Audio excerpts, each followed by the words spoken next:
Alors juste sur ma droite, il y a un pêcheur qui est en train d'éplucher des poissons.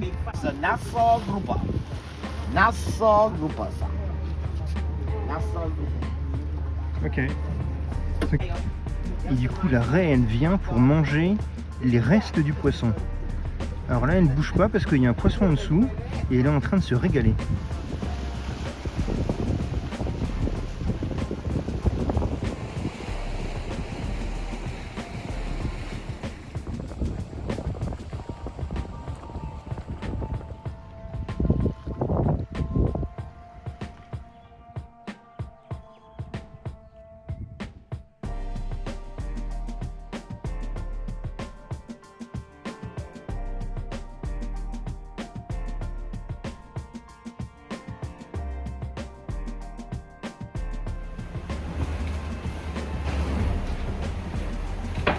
Le vent, il va tourner, il va passer nord. Alors du coup, on change de mouillage.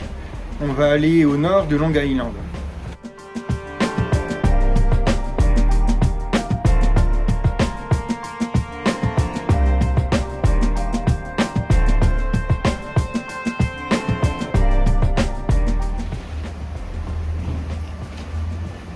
Donc pour aller dans ce nouveau mouillage, on a 40 000, 41 000 en faisant le tour des récifs. Et hier soir, on s'était dit, avec les autres bateaux, qu'on faisait un départ entre 8h moins le quart et 8h. Et tout le monde n'a pas joué le jeu. Il y a New Céleste qui est parti à 6h30 ce matin, et les autres à 7h05 ou 7h10, ils étaient partis. Alors nous, on avait mis le réveil à 7h, donc évidemment, on est parti les bons derniers. Et on est parti, il était 7h30. Donc évidemment, ça s'est transformé en course-poursuite très très vite.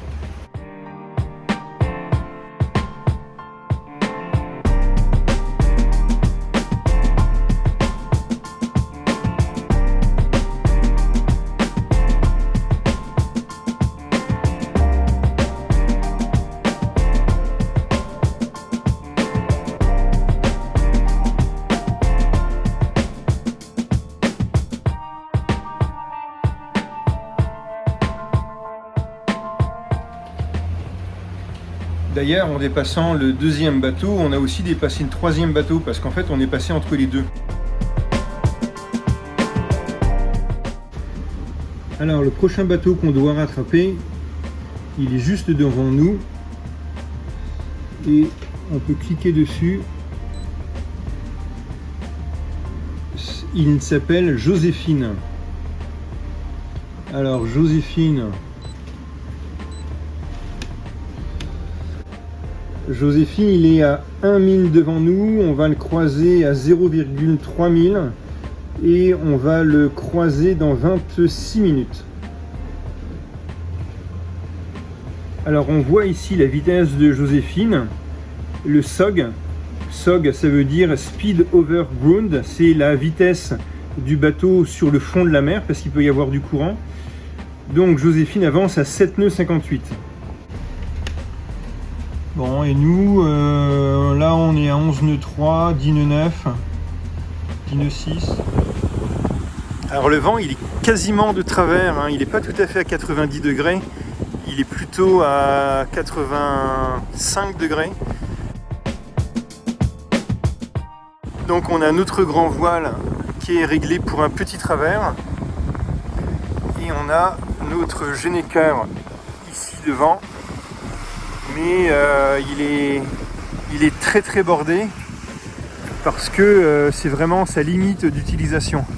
Et d'ailleurs on voit ici qu'il se gonfle légèrement à l'envers, donc il faudrait tirer un petit peu dessus pour le tendre encore un petit peu plus. Alors nous, pour régler le généqueur, on est un peu feignant, donc l'écoute elle vient sur une poulie, elle revient ici, elle va dans le bloqueur, elle fait une tour du winch et elle revient sur ce winch là. Et donc, voilà.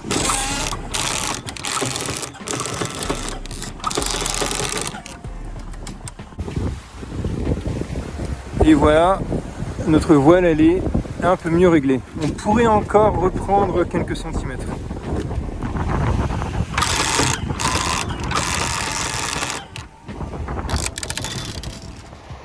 Voilà, donc ça c'est un Lagoon 440 de mémoire. C'est le bateau Joséphine. Et on est vraiment bientôt à sa hauteur. Dans quelques minutes, on l'aura dépassé.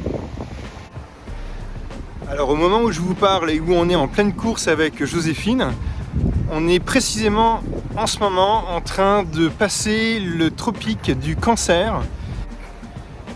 Alors c'est rigolo parce que j'étais en train de faire une vidéo en timelapse, celle qui est juste avant, là, que vous étiez en train de voir. Et grâce à Starlink, j'ai reçu un WhatsApp de ma mère qui me dit que je suis en train de passer le tropique du Cancer.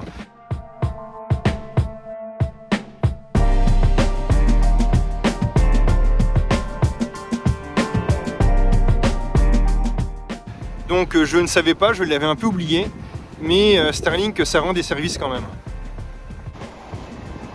Bon, et bien à force de vérifier qu'on vient de passer le tropique du Cancer, on est aussi en train de dépasser Joséphine. Là, on l'a quasiment par le travers dans les haubans. Je vais vous montrer ça sur une carte, ce sera plus facilement compréhensible. Voilà, donc là on voit bien Joséphine qui est par le travers.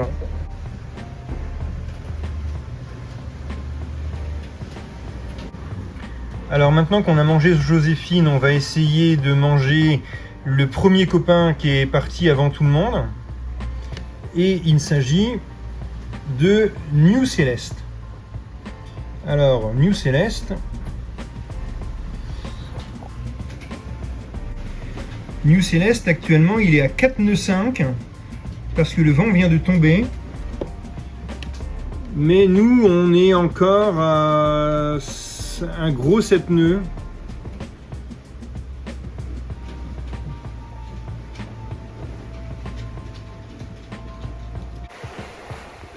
Notre antenne Starlink, elle vient de changer de position. Elle vient de faire une rotation de 90 degrés et en plus elle s'est inclinée de 40 degrés peut-être. Et je suis content parce que ça faisait 4 jours qu'elle était horizontale, à tel point que je commençais à me poser la question de si elle n'avait pas pris du sel ou si elle n'était pas bloquée par un truc ou un autre. Bon, alors du point de vue de la réception, ça change rien, hein.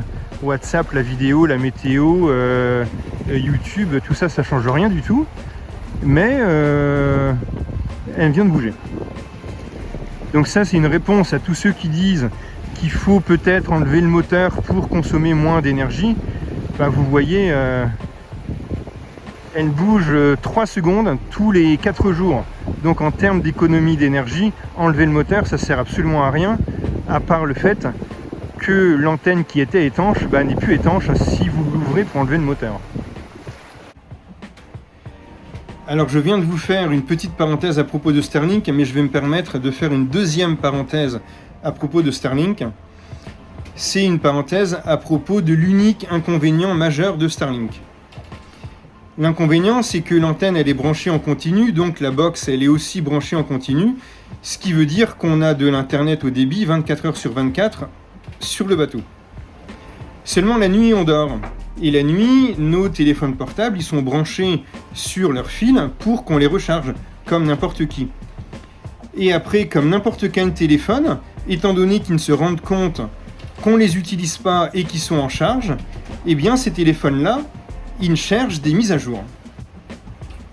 Alors du coup, il y a mon iPhone qui cherche une mise à jour, il y a mon iPad qui cherche une mise à jour, et il y a la centrale de navigation qui est juste là, qui cherche aussi une mise à jour. La synthèse de tout ça, c'est que tous les 3 jours, on a un truc qui veut faire une mise à jour. Bon, alors c'est très très chiant, néanmoins sur iPad et sur iPhone, on peut faire un réglage pour ne pas faire de téléchargement automatique des mises à jour.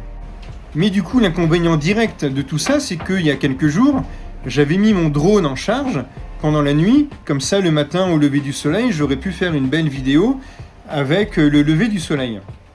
Seulement la télécommande, elle était en charge la nuit et le drone était aussi en charge la nuit. Et ces deux trucs-là, ils ont téléchargé une mise à jour, je sais pas comment, je sais pas pourquoi. Toujours est-il que comme mon drone, il a décollé, au début, il a très bien volé, on a fait des belles prises de vue.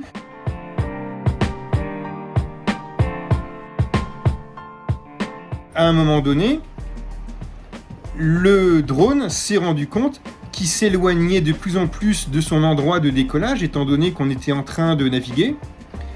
Et à un moment donné, le drone m'a dit, à 80% de batterie, qu'on était à 8 km de l'endroit de décollage, et que donc il n'avait pas assez de batterie pour revenir jusqu'à son lieu de décollage.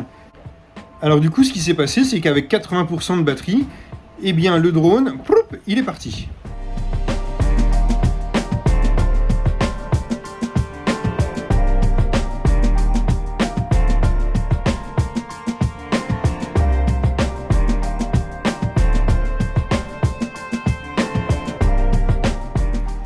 Alors depuis que j'ai ce drone-là, je l'ai configuré sur un retour télécommande et non pas sur un retour au lieu de décollage, étant donné que le bateau peut bouger si on fait un vol qui est en navigation.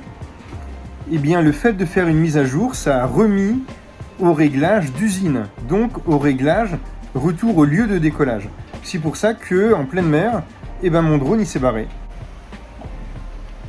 Alors du coup c'était la panique totale. On a démarré les moteurs, on a affalé les voiles en catastrophe, j'ai mis l'annexe à l'eau, je suis parti en annexe à toute berzingue en direction du drone, mais je l'ai jamais vu et donc je l'ai jamais retrouvé. Donc le drone gît par 2440 mètres de fond et donc vous n'aurez plus le plaisir de voir des images vues du ciel. On est toujours en train de faire la course avec New Céleste. Et maintenant, on va le croiser d'ici 14 ou 16 minutes. Donc ça me laisse le temps encore de vous parler d'un autre sujet qui est intéressant. Alors vous vous souvenez, on est aux Bahamas et plus précisément, on est le long de l'île qui s'appelle Long Island.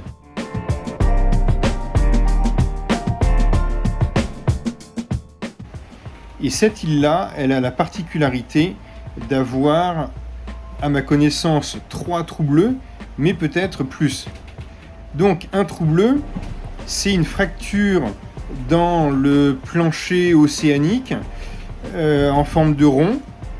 Et là où il y avait quelques mètres de fond, subitement, on a un trou qui fait plusieurs dizaines jusqu'à plus de 200 mètres de fond. Et donc, la différence de profondeur provoque une différence de couleur de la mer. Le plus beau trou bleu au monde et le plus connu par conséquent, il est au Belize. Voici la photo.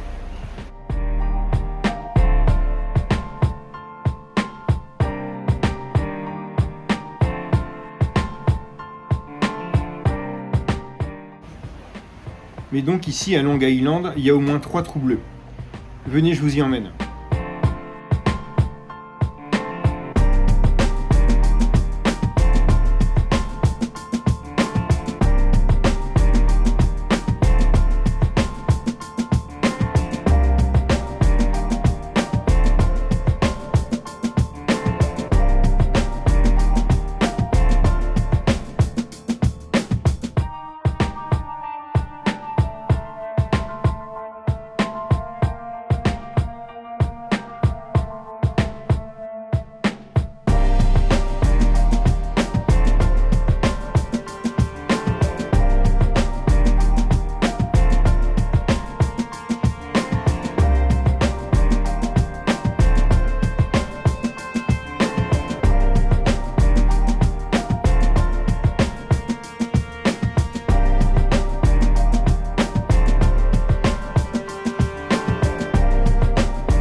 y a une équipière de New Céleste qui a eu la bonne idée de nous filmer quand on les a dépassés. On la remercie beaucoup et je vous montre les images.